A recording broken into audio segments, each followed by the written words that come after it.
أعوذ بالله من الشيطان الرجيم بسم الله الرحمن الرحیم وجاء إخوة یوسف فدخلوا علیہ، اور آئے یوسف علیہ السلام کے بھائی اور آپ علیہ السلام کے سامنے پیش ہوئے۔ فلعرفهم وهم له منکرون، تو آپ علیہ السلام نے انہیں پہچان لیا مگر وہ آپ کو پہچان نہیں پائے۔ ولما جہزهم بجہازهم قال اتونی بأخ لکم من ابیکم، پھر جب آپ علیہ السلام نے ان کا سامان تیار کروا دیا تو فرمایا کہ آئندہ اپنے اس بھائی کو بھی میرے پاس لے کر آنا جو تمہارے والد سے تمہارا بھائی ہے۔ غلہ چونکہ راشن بندی کے تحت دیا جاتا تھا، اس لیے انہوں نے درخواست کی ہوگی کہ ہمارا ایک بھائی اور بھی ہے، اس کے اہل خانہ بھی ہیں، اسے ہم اپنے والد کی خدمت کے لیے پیچھے چھوڑ آئے ہیں، اس کے حصے کا غلہ بھی ہمیں دے دیا جائے۔ اس سلسلے میں سوال و جواب کے دوران انہوں نے یہ بھی بتایا ہوگا کہ ہم 10 حقیقی بھائی ہیں جبکہ 11واں بھائی باپ کی طرف سے سگا لیکن والدہ کی طرف سے ستیلا ہے۔ حضرت یوسف علیہ السلام نے یہ سارا ماجرا سننے کے بعد فرمایا ہوگا کہ ٹھیک ہے، میں آپ کے 11ویں بھائی کے حصے کا اضافی غلہ تم لوگوں کو اس شرط پر دے دیتا ہوں کہ آئندہ جب تم لوگ غلہ لینے کے لیے آؤ گے تو اپنے ساتھ اس بھائی کو ساتھ لے کر آؤ گے۔ الا ترون انی اوفی الکیل وانا خیر المنزلین، کیا تم دیکھتے نہیں ہو کہ میں پیمانہ پورا بھر کر دیتا ہوں اور بہترین مہمان نوازی کرنے والا بھی ہوں۔ فَإِن لَمْ تَأْتُونِ بِهِ فَلَا كَيْلَ لَكُمْ عِنْدِي وَلَا تَقْرَبُونَ، اور اگر تم اسے میرے پاس لے کر نہیں آؤ گے تو میرے پاس تمہارے لیے کوئی غلہ نہیں ہے اور تم میرے قریب بھی نہ پھٹکنا۔ قَالُوا سَنُرَاوِدُ عَنْهُ أَبَاهُ وَإِنَّا لَفَاعِلُونَ، انہوں نے کہا کہ ہم اس کے بارے میں اس کے والد کو آمادہ کرنے کی کوشش کریں گے اور ہم یہ ضرور کر کے رہیں گے۔ وَقَالَ لِفِتْيَانِهِ اجْعَلُوا بِضَاعَتَهُمْ فِي رِحَالِهِمْ، اور یوسف نے اپنے نوجوانوں سے کہا کہ ان کی پونجی بھی واپس ان کے کجادوں میں رکھ دو۔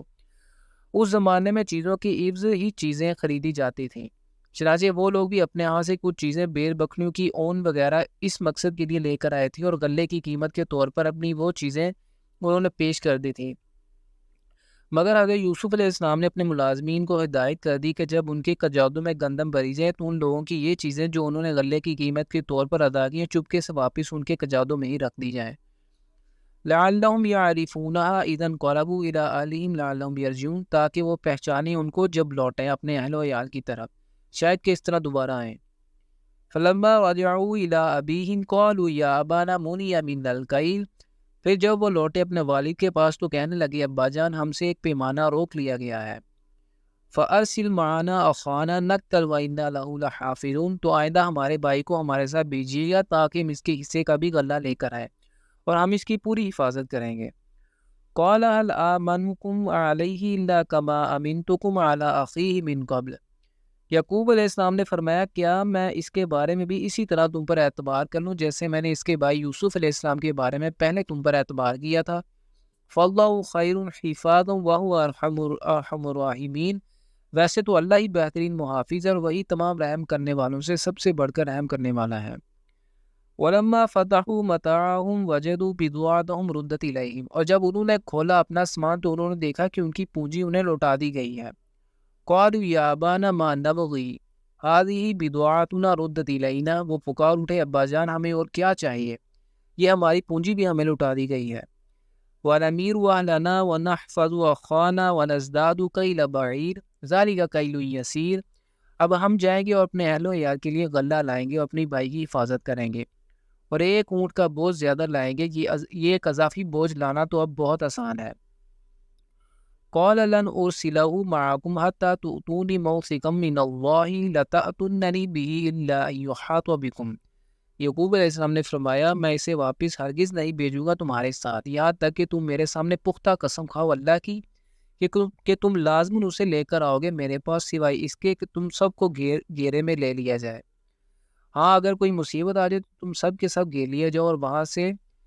نکلنا مشکل ہو جائے تو اور بات ہے۔ فَلَمَّا أَتَوْهُ مَوْثِقَهُمْ قَالَ اللَّهُ عَلَىٰ مَا نَقُولُ وَكِيلٌ، پھر جب انہوں نے آپ علیہ السلام کو اپنا پختہ قول و قرار دے دیا تو یعقوب علیہ السلام نے فرمایا کہ جو کچھ ہم کہہ رہے ہیں اللہ اس پر نگہبان ہے۔ وَقَالَ يَا بَنِيَّ لَا تَدْخُلُوا مِن بَابٍ وَاحِدٍ وَادْخُلُوا مِنْ أَبْوَابٍ مُتَفَرِّقَةٍ، اور آپ علیہ السلام نے فرمایا میرے بیٹو تم لوگ ایک دروازے سے شہر میں داخل نہ ہونا بلکہ متفرق دروازوں سے داخل ہونا۔ وَمَا أُغْنِي عَنْكُم مِّنَ اللَّهِ مِن شَيْءٍ، اور میں تم کو بچا نہیں سکتا اللہ کے فیصلے سے کچھ بھی۔ إِنِ الْحُكْمُ إِلَّا لِلَّهِ، علیہ توکلت وعلیہ فلیتوکل المتوکلون، اختیار مطلق تو صرف اللہ ہی کا ہے، اسی پر میں نے توکل کیا اور تمام توکل کرنے والوں کو اسی پر توکل کرنا چاہیے۔ ولما دخلوا من حیث امرهم ابوہم، تو جب وہ داخل ہوئے جہاں سے انہیں حکم دیا گیا تھا ان کے والد نے، ما کان یغنی عنہم من اللہ من شیء الا حاجۃ فی نفس یعقوب قضاها، وہ یعقوب علیہ السلام بچانے والا نہیں تھا ان کو اللہ کے فیصلے سے کچھ بھی سوائے اس کے کہ یعقوب علیہ السلام کے دل میں ایک خیال تھا جو اس نے اسے پورا کر لیا۔ حضرت یعقوب علیہ السلام کے دل میں ایک کھٹک تھی جسے دور کرنے کے لیے آپ علیہ السلام نے یہ تدبیر اختیار کی کہ اپنے بیٹوں کو ہدایت دی کہ وہ ایک دروازے سے داخل ہونے کی بجائے مختلف دروازوں سے داخل ہوں، لیکن آپ علیہ السلام کی یہ تدبیر اللہ کے کسی فیصلے پر اثر انداز نہیں ہو سکتی تھی۔ وَإِنَّهُ لَذُو عِلْمٍ لِمَا عَلَّمْنَاهُ وَلَكِنَّ أَكْثَرَ النَّاسِ لَا يَعْلَمُونَ، اور یقیناً آپ علیہ السلام صاحب علم تھے اور اس علم کے اعتبار سے جو ہم نے آپ علیہ السلام کو سکھایا تھا، لیکن اکثر لوگ جانتے نہیں ہیں۔